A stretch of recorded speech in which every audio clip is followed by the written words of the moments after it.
Capel yn ynghell unwaith eto. Diolch i chi am droi mewn ata wrth i mi rannu rhai meddyliau. Un cwestiwn sydd wedi bod ar feddwl llawer dros y misoedd diwethaf ydy pa mor ddiogel ydy'r brechlynau? Cawsom sawl conspiracy theory ar y we dros yr wythnosau. Ond dros y dyddiau diwethaf, mae'r cwestiwn wedi godi nid gan y rhai sy'n rhannu straeon ffug ar y we, ond gan awdurdodau a llywodraethau yn Ewrop, a hynny yng nghyd-destun y brechlyn AstraZeneca. Nodwyd fod yn y rai gafodd y brechlyn wedi datblygu problemau wrth i'r gwaed geilo a chreu clot yn y gwythiennau, fedre fod yn beryglus. A'r un sydd eisiau wybod ydy, ai'r brechlyn sydd wedi achosi'r ceilo, neu ai gyd-ddigwyddiad ydy hyn, ac y byddai'r ceilo wedi digwydd beth bynnag. Mae rhai am bwyntio bys at y brechlyn ddatblygwyd yn Oxford. Tra mae eraill yn dweud, wel, gan mae 39 o achosion allan o 17 miliwn o frechlynau. A tydi'r achosion hyn ddim mwy nag y byddech chi'n ei ddisgwyl yn y boblogaeth yn gyffredinol. Yn y cyfamser mae oedi rhoi'r brechlyn i bobl yn oedi'r gobaith o ddod trwy'r pandemig. A'n anodd gwybod weithiau dydy, beth sy'n achos ac effaith, a beth sydd yn gyd-ddigwyddiad. Weithiau mae'n ddigon hawdd penderfynu. Da ni, enghraifft, yn gwybod bob dydd wrth i lanw'r môr ddod i mewn fod y cregyn gleision sydd wedi bod yn llonydd ar y creigiau yn agor. Rwan, a'i cyd-ddigwyddiad ydy hyn fod y cregyn gleision yn agor bob tro mae'r llanw'n dod i mewn? Neu oes yna gysylltiad? Ac os oes gysylltiad, pryd di'r achos a'r ffaith bod y cregyn yn agor sydd yn denu'r môr i mewn, neu a'r ffaith fod y llanw'n dod i mewn sydd yn peri bod y cregyn gleision yn agor? O, does dim angen bod yn athrylydd i wybod pryd di'r achos a pryd di'r effaith yn agwys. Ond yn bywydau, mae yna bethau sy'n digwydd weithiau. Gar y pryd maen nhw'n edrych fel hap a damwain rhyw gyd-ddigwyddiad. Ond o edrych yn ôl, dyn ni weithiau'n ame. Wel, oedd hyn wedi drefnu. A nid jyst probl grefyddol sydd yn deud hyn. Mae pawb weithiau'n meddwl, wel, oedd na rhywbeth wedi digwydd a mi oedd o fod digwydd achos bod na rhyw drefn yn y cyfan. Da ni'n gweld hyn sawl tro yn y Beibl.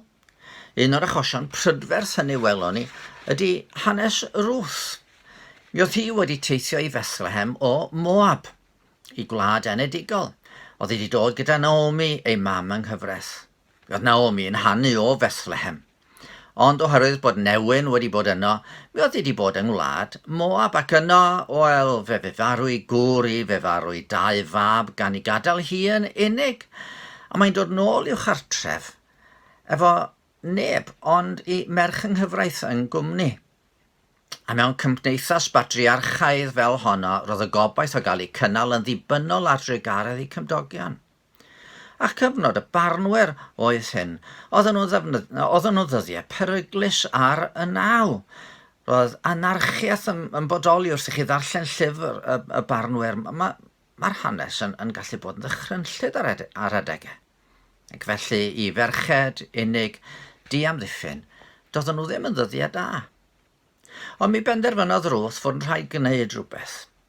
Felly fe ath allan i loffa, roedd yn adeg cynheuaf a roedd hawl gan y clodion i fynd a chodi'r haidd oedd ar ymylon y caeau. Roedd yr haidd efallai oedd wedi cael ei gollwng gan y medelwyr. Ble oedd hi i fynd? Oedd hi'n ferch estron mewn diwylliant oedd yn cyfrif y Moabiad fel gelynion. A da ni'n darllen fel hyn. Digwyddodd iddi ddewis yr rhandir oedd yn perthyn i Boas. A William Morgan yn ei osod yn fwy plaen i ni. Digwyddodd wrth ddamwain fod y rhan honno o'r maes yn eiddo Boas. Fel oedd hi'n digwydd, mi oedd Boas yn ddyn o anrhydedd mewn cymdeithas ddigon ddi-drefn. Gar ben hynny, mi oedd o mewn safle arbennig i fedru helpu Ruth a Naomi oherwydd y cysylltiadau teuluol. Ac erbyn diwedd yr hanes mae wedi priodi Ruth, ac mae plentyn wedi enu iddyn nhw, Obed. Ac oedd yr un ysgrifennodd yr hanes yn nodi fod Obed yn mynd i fod yn daid i'r brenin Dafydd. Ac o'r teulu hwnnw, wrth gwrs, da ni'n gwybod y doth y Meseia. Fe dynwyd Ruth y Foabes i fewn i linach y Meseia. Gyd-ddigwyddiad, ynte rhagluniaeth fawr y nef.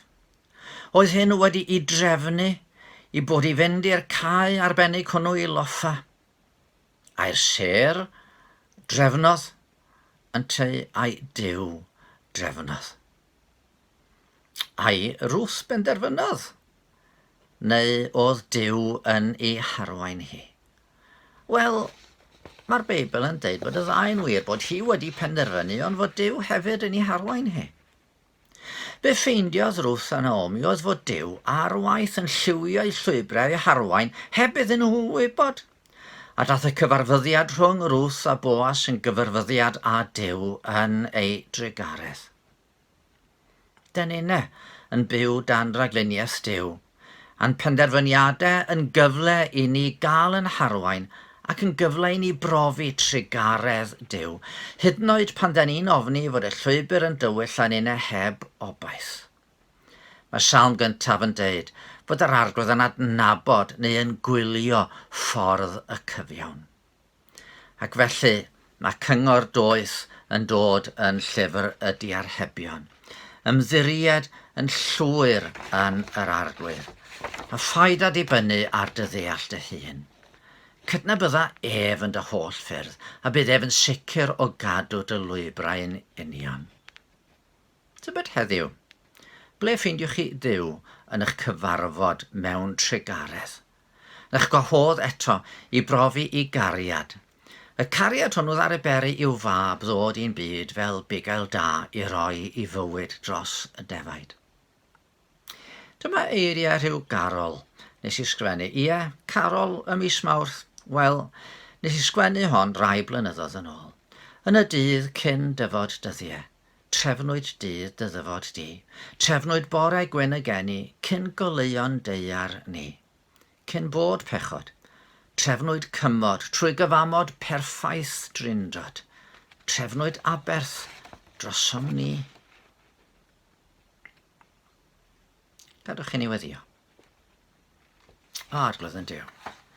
Da ni'n cyfaddef fod bywyd yma'n gallu bod yn ddryswch i ni weithiau, a ni'n cerdded llwybrau heb wybod ni iawn i ba gyfeiriad da ni'n mynd.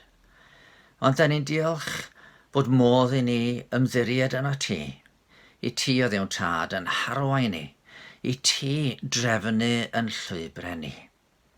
A dyna da ni'n gofyn i ti wneud heddiw, nid i drefnu'n llwybrau a gad i ni brofi dy gariad wrth i ti gyfarfod efo ni yn hangen.